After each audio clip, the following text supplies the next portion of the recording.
Bem-vindos! Hoje vamos mergulhar nas grandes ideias de O Livro da Psicologia para tentar perceber como é que começamos a entender a mente humana.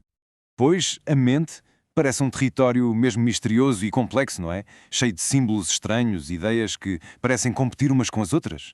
A grande questão é como é que se começou a mapear isto tudo de uma forma científica.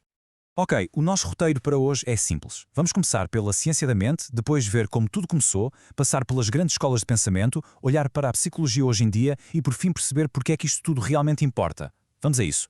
Então, para começar, vamos diretos ao assunto. O que é, afinal, a psicologia? Bem, a palavra em si vem do grego antigo, psyche e logia, que basicamente significa o estudo da alma. Mas hoje em dia a definição é um bocadinho diferente. É a ciência da mente e do comportamento. O que isto quer dizer é que a psicologia moderna funciona como uma espécie de ponte. Uma ponte entre a filosofia, ou seja, o estudo das ideias, e a fisiologia, que é o estudo do nosso cérebro e do corpo. Basicamente, ela olha para o que acontece dentro do nosso cérebro e tenta perceber como é que isso se transforma em pensamentos e ações. Ok, mas como é que se deu este salto? Como é que a psicologia deixou de ser só uma ideia para se tornar uma ciência a sério? É uma história fascinante. Durante séculos, as perguntas sobre a mente eram coisas para filósofos. Mas depois, no século XIX, tudo começou a acelerar. Temos René Descartes, que propôs que a mente e o corpo eram coisas separadas. Depois Johann Friedrich Herbart, que falou numa mente com uma parte consciente e outra inconsciente. E, claro, Charles Darwin, que argumentou que as nossas características são herdadas. Todas estas ideias prepararam o terreno para um momento que mudou tudo, em 1879. Há uma frase famosa de Hermann Ebbinghaus que resume isto na perfeição. A psicologia tem um longo passado, mas uma história curta. E é isto mesmo, descreve aquele momento exato em que a especulação deu lugar à experimentação. E esse momento foi precisamente a fundação do primeiro laboratório de psicologia experimental em 1879, por Wilhelm Wundt, em Leipzig, na Alemanha. Foi aqui que tudo mudou. Foi o marco oficial do início da psicologia como uma ciência a sério, onde as teorias podiam finalmente ser postas à prova. E claro, assim que o campo foi estabelecido, começou a batalha. Os primeiros grandes debates sobre a natureza da mente. A pergunta era simples, mas a resposta nem por isso. Como é que a mente funciona? Realmente? De um lado, tínhamos a psicanálise, que dizia que o importante está por dentro, no nosso inconsciente. Do outro lado, o behaviorismo, que tinha uma visão completamente diferente.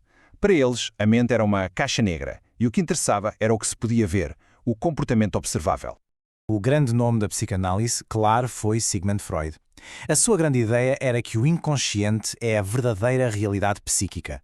Ou seja, são os nossos pensamentos e experiências escondidas que, no fundo, movem a nossa personalidade. Mas do outro lado do ringue, John B. Watson, um dos pais do behaviorismo, dizia que qualquer pessoa pode ser treinada para ser qualquer coisa. Para ele, o que nos molda é o ambiente e o treino. Não há cá forças ocultas. Esta batalha durou décadas, mas, por volta dos anos 50, surgiu uma nova vaga, a revolução cognitiva. O foco voltou outra vez para dentro da caixa negra. George Armitage Miller, com o seu famoso mágico número 7 mais ou menos 2, mostrou que era possível estudar cientificamente coisas como a memória. O mais interessante é que, no final, nenhum destes debates teve um vencedor claro.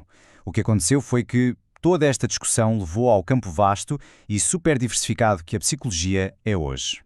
Exato. Hoje, a psicologia não é só uma coisa. É uma coleção de ramos. A psicologia social, que estuda como interagimos. A do desenvolvimento, que olha para como crescemos. A cognitiva, focada em como pensamos. E a diferencial, que tenta perceber o que torna cada um de nós único. E é precisamente esta diversidade que é a grande força da psicologia moderna. Permite-nos olhar para o ser humano de vários ângulos diferentes, desde as interações sociais ao desenvolvimento pessoal e, com isso, ter uma imagem muito mais rica e completa.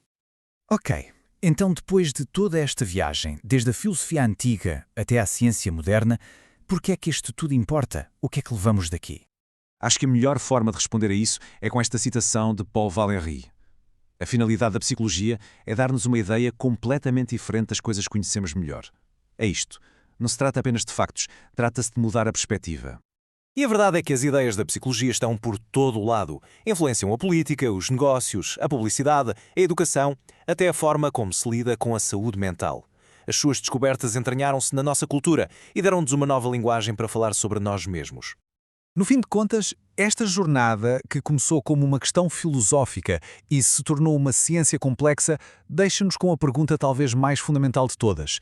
Afinal, o que é que todas estas ideias revelam sobre quem nós realmente somos?